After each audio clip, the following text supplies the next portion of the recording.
that seek to undermine this important historic event.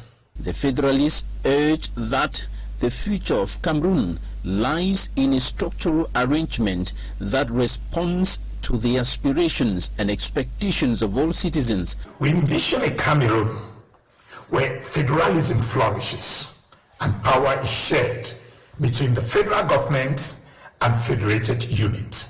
Renowned federalist and one-time spokesperson of the All Anglophone Conference, Dr. Simon Munzo, is urging Cameroonians to affirm their commitment to federalism, which he describes as the soul of the nation.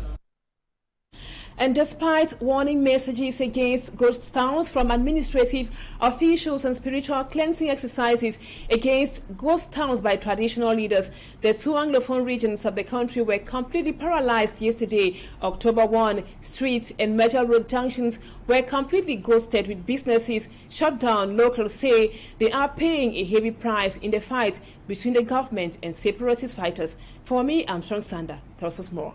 Here in the streets of Buea, chief town of the southwest region of Cameroon, major towns and cities in the northwest and southwest regions of the country were completely paralyzed throughout the 1st of October 2023. Streets and major road junctions locked down, businesses paralyzed, social activities down, with locals remaining indoors. And the crisis keep going on. We've been locked in for the past 6 years, every October. Relating her personal experience, Madame Elizabeth Quine narrates the complex state of affairs for local inhabitants in these conflict regions. Each time we prepare for the 1st October celebration, it is like two elephants fighting and the grass suffers. Those propagating independence will want people to go out and march. Then the government will want people to stay away from the march, and so sometimes our administrators are forced to give in, because by giving in I mean when they get to say that people should go out when these people say don't go out, or people should not go out when these people say go out. One of the most recent of such calls came from Governor Bernard Okaliabila of the Southwest region, who called on the local population to terrorize terrorists by coming out against lockdowns and ghost towns. 3 days after the security meeting chaired by the governor, traditional and political authorities of Buea went on a cleansing against ghost towns on Saturday, September the 30th, 2023. The cleansing and traditional rites performed came a day before the paralyzing lockdown of October the 1st, 2023. Hopefully the killings and sufferings in the northwest and southwest regions come to an end. And now we talk health. It is estimated that about 600,000 women across the world have died of cancer that was in the year 2018 until 2023, with breast cancer being the leading cause. As a means to reduce or curb the number of cancer deaths in the world, the month of October is being considered as the Pink Month or Pink October. It is to raise awareness on the prevalence of cancer, especially breast cancer. Our reporter Lucy Liengu Asia spoke with a gynecologist on what Pink October symbolizes, and she compiled this report for the news. Like every year, the month of October is observed worldwide as a pink month, wherein women are being sensitized on the prevalence of breast cancer, how it can be prevented, and the importance of early diagnosis.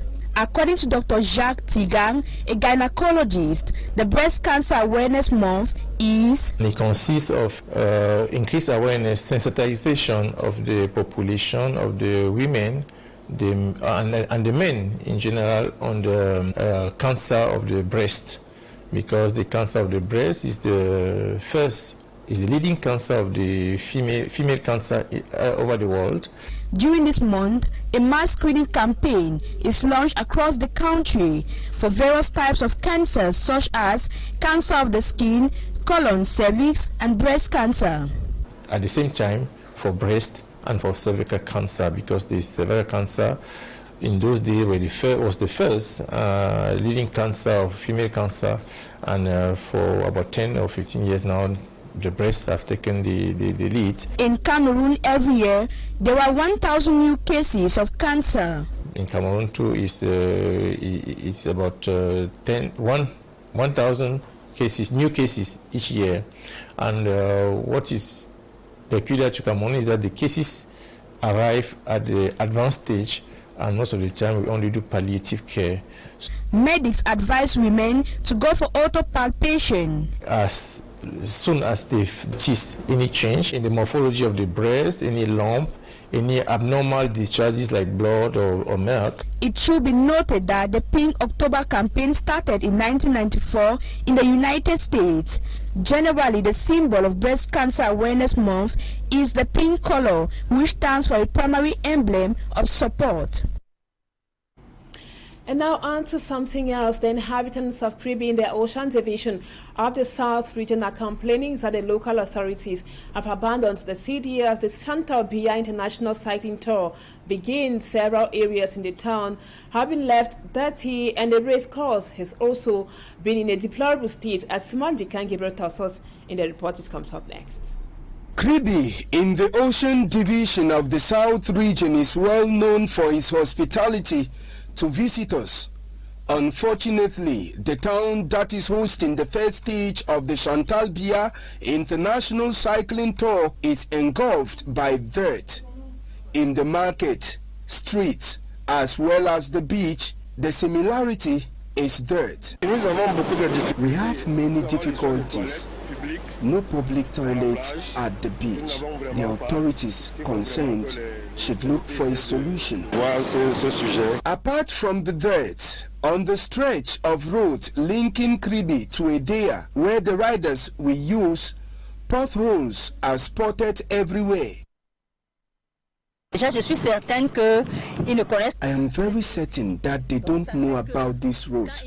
As they are coming, they should know already the danger and should be careful, because one can't make a kilometer without meeting a pothole.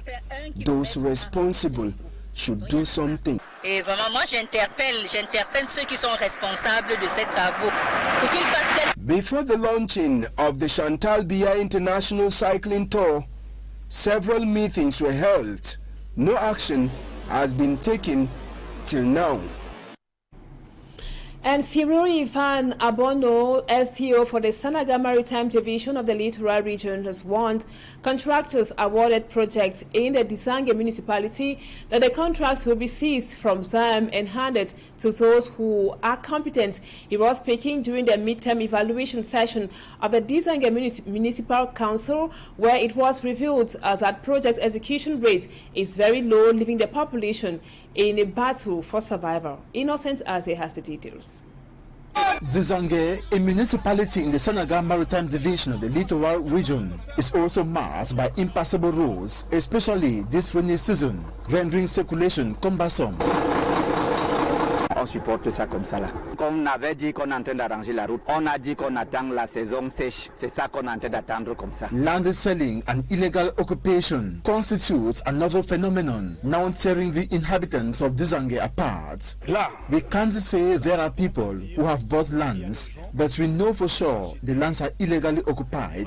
Our commission will identify those who have sold lands and know what to do next. Commission pourra donc identifier ceux qui ont éventuellement vendu des terrains. 3 months to the end of the fiscal year 2023, earmarked projects have not been completely realized. During the midterm evaluation session of the Dizange Council, the Senior Divisional Officer of the Senegal Maritime Division, Cyril Ivan Abondo, assured action will be taken against contractors who delay to execute contracts awarded to them. Eh bien, nous allons tout simplement...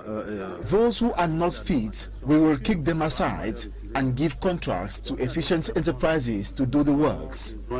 D'entreprises assez entreprenantes et compétentes pour faire le travail. Cyril Ivan Abondo also tells the municipal councillors to ameliorate their revenue collection and curb the rates of expenditure. Aux 31 août. On August 31st, the council collected revenue at about 56%. Expenditure stood at 40%. This is highly appreciated. Plus de 45%.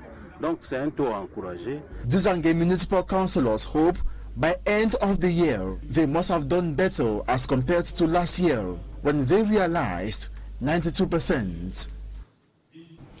And now we take you out of national frontiers. The Congolese president, Denis Sassou Nguesso, has received the interim president of Gabon, General Oligui Nguema. The two men discussed on enforcement of relationships between the two countries. Let's now have more on our foreign page with Cedric Chakutio.